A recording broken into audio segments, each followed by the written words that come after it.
ದೆಹಲಿಯ ಮ್ಯಾರಥಾನ್ ಮೀಟಿಂಗ್ನಲ್ಲಿ ಮತ್ತೊಂದು ಟ್ವಿಸ್ಟ್.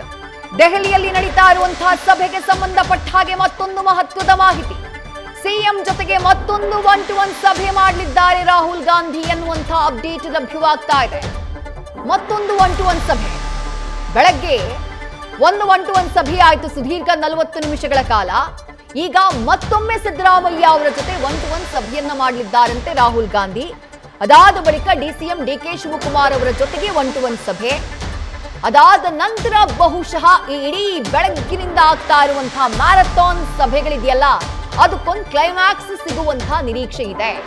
ಆ ಕ್ಲೈಮ್ಯಾಕ್ಸ್ ಇವತ್ತೇನಾ ಅಥವಾ ಅದಕ್ಕೆ ಸಮಯ ತೆಗೆದುಕೊಳ್ಳುತ್ತಾ ಹೈಕಮಾಂಡ್, ಅದನ್ನ ಕಾದು ನೋಡಬೇಕು. ಬಟ್ ಸಭೆಯಂತೂ ಆಗುತ್ತೆ. ನಮ್ಮ ಪ್ರತಿನಿಧಿ ದೆಹಲಿ ಪ್ರತಿನಿಧಿ ಹರೀಶ್ ಅವರು ನೀಡ್ತಾ ಇರುವಂತಹ ಮಾಹಿತಿ ಪ್ರಕಾರ ಈಗ ಹೈಕಮಾಂಡ್ ನಾಯಕರ ಜೊತೆಗೆ ಡಿಕೆ ಶಿವಕುಮಾರ್ ಅವರು ಮಾತುಕತೆಯನ್ನ ನಡೆಸುತ್ತಿದ್ದಾರೆ. ಎಐಸಿಸಿ ಅಧ್ಯಕ್ಷ ಮಲ್ಲಿಕಾರ್ಜುನ ಖರ್ಗೆ ಅವರಿದ್ದಾರೆ, ಜನರಲ್ ಸೆಕ್ರೆಟರಿ ಕೆಸಿ ವೇಣುಗೋಪಾಲ್ ಅವರಿದ್ದಾರೆ, ಹಾಗೆಯೇ ರಾಹುಲ್ ಗಾಂಧಿ ಅವರಿದ್ದಾರೆ. ಅವರ ಮುಂದೆ ತಮ್ಮ ವಾದ ಏನು ಅನ್ನುವುದನ್ನ ಮಂಡಿಸುವಂತಹ ಕೆಲಸವನ್ನ ಡಿಸಿಎಂ ಡಿಕೆ ಶಿವಕುಮಾರ್ ಅವರು ಮಾಡ್ತಿದ್ದಾರೆ. ಅದಾದಂತಹ ನಂತರದಲ್ಲಿ ಸಿದ್ದರಾಮಯ್ಯ ಅವರ ಜೊತೆಗೆ ಮತ್ತೊಂದು ಸುತ್ತಿನ 1-to-1 ಸಭೆ. ಗೊತ್ತಿಲ್ಲ ಯಾವ ಕಾರಣಕ್ಕಾಗಿ ಅಂತ ಹೇಳಿ. ಯಾಕಂದ್ರೆ ಬೆಳಗ್ಗೆನೆ ಸಿದ್ದರಾಮಯ್ಯ ಅವರ ಜೊತೆಗೆ Rahul Gandhi close door meeting ಅನ್ನ ಮಾಡಿದ್ರು. ಸುಮಾರು 40 ನಿಮಿಷಗಳ ಕಾಲ ಆ ಚರ್ಚೆಯಾಗಿದೆ. ಅದನ್ನ ಹೊರತುಪಡಿಸಿದಂತೆ ಡಿಕೆ ಶಿವಕುಮಾರ್ ಅವರ ಜೊತೆಗಿನ ಸಭೆ ಬಳಿಕ ಮತ್ತೊಂದು ಸುತ್ತಿನ ಮಾತುಕತೆಯನ್ನ ಸಿದ್ದರಾಮಯ್ಯ ಅವರ ಜೊತೆ ರಾಹುಲ್ ಗಾಂಧಿ ಅವರು 1-to-1 ಮಾಡಲಿದ್ದಾರಂತೆ. ಅದಾದ ಬಳಿಕ ಡಿಕೆ ಶಿವಕುಮಾರ್ ಅವರ ಜೊತೆಗೆ 1-to-1 ಸಭೆ ರಾಹುಲ್ ಗಾಂಧಿ ಅವರದ್ದು. ಈ ಸರಣಿ ಮೀಟಿಂಗ್ಗಳು, ಊಟದ ನಂತರದಲ್ಲಿ ಬದಲಾಗಿರುವಂತಹ ಮೀಟಿಂಗ್ಗಳ ರೀತಿ, ಇದು ಕುತೂಹಲವನ್ನ ಕೆರಳಿಸ್ತಾ ಇದೆ. ಊಟದ ನಂತರ ಡಿಸಿಎಂ ಡಿಕೆ ಶಿವಕುಮಾರ್ ಅವರ ಜೊತೆಗೆ ಮಾತ್ರ ಸಭೆ ಅಂತ ಹೇಳಲಾಗಿತ್ತು. ಯಾಕಂದ್ರೆ ಸಿದ್ದರಾಮಯ್ಯ ಅವರದ್ದು ಆಲ್ರೆಡಿ ಮೀಟಿಂಗ್ಗಳು, ಸರಣಿ ಮೀಟಿಂಗ್ಗಳು ಮುಗ್ದಿರೋದ್ರಿಂದ ಡಿಕೆ ಶಿವಕುಮಾರ್ ಅವರ ಜೊತೆಗೆ ಮಾತ್ರ ಚರ್ಚೆ ಅಂತ ಹೇಳಲಾಗಿತ್ತು. ಆದ್ರೆ ಇನ್ ಬಿಟ್ವೀನ್ ಸಿದ್ದರಾಮಯ್ಯ ಅವರ ಜೊತೆಗೂ 1-to-1 ಮಾತುಕತೆಗೆ ಮತ್ತೊಮ್ಮೆ ರಾಹುಲ್ ಗಾಂಧಿ ಅವರು ಸಜ್ಜಾಗಿದ್ದಾರೆ. ಹಾಗಾಗಿ ಇದು ಕುತೂಹಲವನ್ನ ಕೆರಳಿಸ್ತಾ ಇದೆ. ಫೈನಲ್ ಡಿಸಿಷನ್ ಏನು ಅನ್ನೋದು ಸದ್ಯಕ್ಕಿರುವಂತಹ ಕುತೂಹಲ. ಬೆಳಗ್ಗಿನಿಂದಾನೂ ಕೂಡ ಚರ್ಚೆಯನ್ನ ಮಾಡ್ತಾ ಇದ್ದೀವಿ. ಯಾವ ರೀತಿಯಾದಂತಹ ನಿರ್ಧಾರಗಳಾಗಬಹುದು, ಏನಾಗುವಂತಹ ಸಾಧ್ಯತೆ ಇದೆ.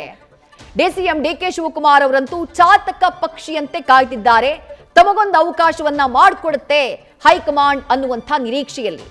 2028ರ ವಿಧಾನಸಭಾ ಚುನಾವಣೆಗೆ ನಿಮ್ಮ ನೇತೃತ್ವದಲ್ಲೇ ಹೋಗೋಣ ಅನ್ನುವಂತಹ ಸಲಹೆಗಳು ಡಿಕೆ ಶಿವಕುಮಾರ್ ಅವರಿಗೆ ಬಂದಿದ್ರೂ ಕೂಡ, ಇಲ್ಲ ಇದೇ ಅವಧಿಯಲ್ಲಿ ನಾನು ಮುಖ್ಯಮಂತ್ರಿ ಆಗಬೇಕು ಅಂತ ಹೇಳಿ ಬಿಗಿ ಪಟ್ಟನ್ನ ಹಿಡಿದಿದ್ದಾರೆ ಡಿಕೆ ಶಿವಕುಮಾರ್.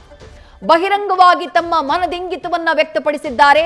ಅದಕ್ಕಾಗಿ ಅದೆಷ್ಟೋ ಪೂಜೆ ಪುನಸ್ಕಾರಗಳನ್ನ ಮಾಡಿದ್ದಾರೆ, ಅದೆಷ್ಟೋ ದೇಗುಲಗಳಿಗೆ ರೌಂಡ್ ಹೊಡೆದಿದ್ದಾರೆ, ದೇವರಿಗೆ ಪ್ರಾರ್ಥನೆಯನ್ನ ಮಾಡಿದ್ದಾರೆ. ಅವರೇ ಉಲ್ಲೇಖ ಮಾಡಿದ್ದಾರೆ ಹಲವು ಬಾರಿ, ಪ್ರಯತ್ನ ವಿಫಲ ಆಗಬಹುದು, ಪ್ರಾರ್ಥನೆ ವಿಫಲ ಆಗಲ್ಲ, ಭಗವಂತ ನನ್ನ ಕೈ ಬಿಡೋದಿಲ್ಲ ಅಂತ ಹೇಳಿ. ಆ ನಿರೀಕ್ಷೆಯಲ್ಲೇ ಡಿಕೆ ಶಿವಕುಮಾರ್ ಅವರು ಇದ್ದಾರೆ. ಖಂಡಿತವಾಗ್ಲೂ ಫಲ ಸಿಗುತ್ತೆ ಅಂತ ಹೇಳಿ. ಆದ್ರೆ ಹೈಕಮಾಂಡ್ ಆ ಫಲವನ್ನ ಇವತ್ತೇ ಕೊಡುತ್ತಾ? ಈ ಟರ್ಮ್ನಲ್ಲೇ ಡಿಕೆ ಶಿವಕುಮಾರ್ ಅವರಿಗೆ ಆ ಅವಕಾಶವನ್ನ ನೀಡುತ್ತಾ? ಆ ಅವಕಾಶವನ್ನ ಡಿಕೆ ಶಿವಕುಮಾರ್ ಅವರಿಗೆ ಹೈಕಮಾಂಡ್ ನಾಯಕರು ನೀಡೋಕೆ ಮುಂದಾಗಿದ್ದೇ ಆದ್ರೆ ರಾಜ್ಯ ಕಾಂಗ್ರೆಸ್ ಪಾಳ್ಯದಲ್ಲಿ ಏಳುವಂತ ಆ ಬಿರುಗಾಳಿ ಇದೆಯಲ್ಲ, ಅದನ್ನ ಫೇಸ್ ಮಾಡೋದಕ್ಕೂ ಕೂಡ ಕಾಂಗ್ರೆಸ್ ಹೈಕಮಾಂಡ್ ಸಿದ್ಧ ಆಗಬೇಕು. ಯಾಕಂದ್ರೆ ಆಗ್ಲೇ ನಮ್ಮ ಪ್ರತಿನಿಧಿ ಹರೀಶ್ ಉಲ್ಲೇಖ ಮಾಡ್ತಾ ಇದ್ರು ಈ ವಿಚಾರವನ್ನ.